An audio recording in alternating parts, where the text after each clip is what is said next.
Imagine being placed in a room with a set of mysterious buttons.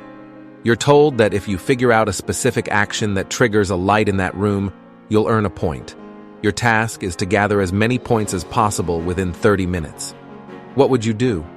Psychologists conducted such experiments, and the results are quite intriguing. At first, participants would randomly press buttons until, by chance, the light flashed, indicating success. This success led them to repeat the action, hoping for more points. Yet, the initial approach didn't always work again. So, people started trying complex patterns. Press a button multiple times, then another once, wait for a few seconds, and voila, another point. But even these intricate patterns eventually failed. Curiously, after about 10 to 15 minutes, each person would discover a unique sequence of actions that seemed to earn them points. Some would stand on one foot, while others memorized sequences of button presses in specific time intervals, all while facing a particular direction. However, the funny part is that the points were randomly assigned. There was no actual pattern. The light simply came on at intervals, and individuals were crafting their own beliefs about the right actions. This experiment reveals how quickly our minds create and embrace beliefs that aren't based on reality. And, truth be told, we're all quite adept at this process. After leaving the room, every participant is convinced they've mastered the experiment, convinced they've unlocked the secret to earning points. Yet, each person's approach is as unique as they are. Some concoct elaborate button sequences, while others develop quirky rituals like ceiling tapping, leaving them physically drained. Our brains are essentially meaning-making machines. They form connections between different experiences to create what we perceive as meaning. For instance, when we press a button and a light comes on, we attribute the button press to the light activation. This simple association is the core of how we understand things. Button, light, button. Similarly, when we look at an object, like a gray chair, our brain links the color, gray, with the object, chair, to create the meaning, the chair is gray. However, there are two inherent problems in this process. Firstly, our brains are not flawless. We misinterpret what we see and hear, and we're prone to forgetting or misunderstanding events.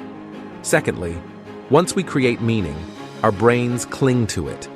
We exhibit a bias towards the meaning we've constructed, even in the face of contradictory evidence. It's like our minds are determined to hold on to what they've already concluded. Comedian Emo Phillips humorously noted, "I used to think the brain is the most wonderful organ in my body. Then I realized who was telling me this."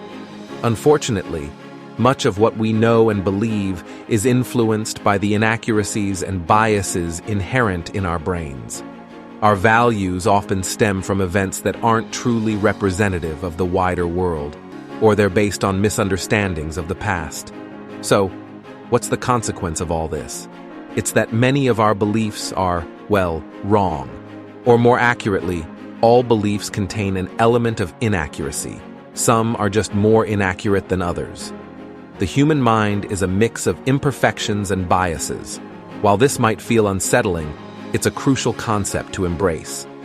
Understanding the limitations of our minds and the way they shape our beliefs is essential for personal growth and learning. By acknowledging that our beliefs might be flawed, we open ourselves up to new perspectives and opportunities. This realization doesn't diminish our intelligence. Rather, it empowers us to be more critical thinkers and make informed choices. In a world flooded with information, being aware of our cognitive biases and our tendency to form beliefs based on limited information is a powerful tool. It encourages us to question, explore, and refine our understanding continuously. So, let's acknowledge that our minds are architects of beliefs, but sometimes they construct structures that need renovation.